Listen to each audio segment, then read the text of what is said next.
আসসালামু আলাইকুম। এই মুহূর্তে সর্বশেষ সংবাদে আপনাদের স্বাগত। লুটপাট লুকাতে ভয়ঙ্কর জালিয়াতি। এনআরবিসি ব্যাংক মুছে ফেলেছে ১১ লাখ তথ্য।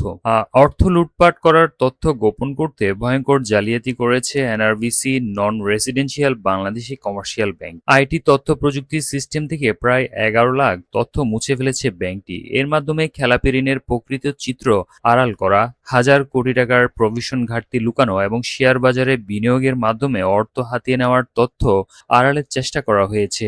এসব ঘটনায় ২০১৩ থেকে ২০২৫ সালের মে মাসের মধ্যেই রয়েছে। অর্থাৎ ৫ই আগস্টের পরও নতুন বোর্ডের গঠনের আগ পর্যন্ত অনিয়ম অব্যাহত ছিল। নতুন বোর্ড এসেই এসব অনিয়ম লাগাম টানে। এর সঙ্গে ব্যাংকের সাবেক চেয়ারম্যান এস এম পারভেজ তমাল, নির্বাহী কমিটির চেয়ারম্যান আদনান ইমাম এবং সাবেক ব্যবস্থাপনা পরিচালক মুজিবুর রহমান সহ অনেকের সম্পৃক্ততার মিলেছে। এনআরবিসি ব্যাংক নিয়ে ফরেনসিক অডিট রিপোর্টে এসব তথ্য উঠে এসেছে। রিপোর্টে বলা হয়েছে, কেওয়াইসি ফর্ম ছাড়া ১২,০০০ হিসাব খোলা হয়েছে। ব্যাংকটি ২০২৫ সালের জুন শেষে ২৪.৩৩% খেলাপি ঋণ দেখায়। কিন্তু ফরেনসিক অডিটের তথ্য বলেছে খেলাপি ঋণ ৩৪.৮৩%, অর্থাৎ প্রকৃত খেলাপি ঋণ ব্যাংকের ঘোষিত হারের চেয়ে 10.৫% বেশি। বহুগুণ ঋণ হিসাব খেলাপি হওয়ার পরও স্ট্যান্ডার্ড হিসেব দেখানো হয়েছে। ভুয়া ঠিকাদার নিয়োগ এবং পরিচালকদের সংশ্লিষ্ট প্রতিষ্ঠানের ২১৭ কোটি টাকারও বেশি ঋণ দেওয়া হয়েছে। অর্থনীতিবিদরা বলছে এ ধরনের ঘটনা নজিরবিহীন। জানতে চাইলে অর্থনীতিবিদ অধ্যাপক আবু আহমেদ সোমবার বলেন, বাংলাদেশে ব্যাংকিং খাতে যা হয়েছে তা পৃথিবীর ইতিহাসে নজিরবিহীন।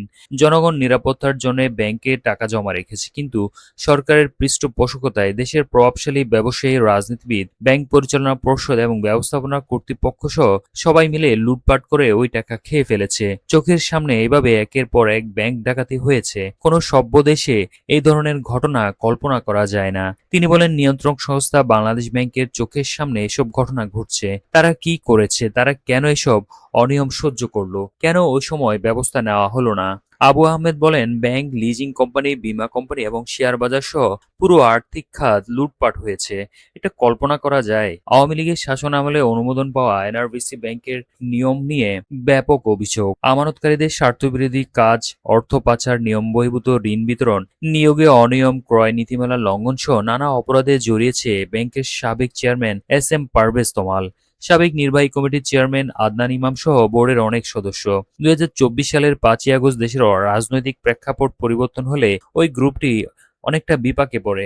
বিভিন্নভাবে পরিস্থিতি সামাল দেওয়ার চেষ্টা করে, কিন্তু শেষ রক্ষা হয়নি। ২০২৫ সালের ১২ই মার্চ এনআরবিসি ব্যাংকের পর্ষদ ভেঙে দিয়ে আলী হোসেন প্রধানিয়াকে চেয়ারম্যান করে নতুন পর্ষদ গঠন করে। এরপরেই ওই বছরের ১৪ই মে ব্যাংকের পর্ষদ সভায় স্বাধীন ফরেনসিক অডিট নিয়মের সিদ্ধান্ত নেওয়া হয়। অডিট হিসেবে নিয়োগ দেওয়া হয় খ্যাতনামা প্রতিষ্ঠান কেপিএমজি-কে।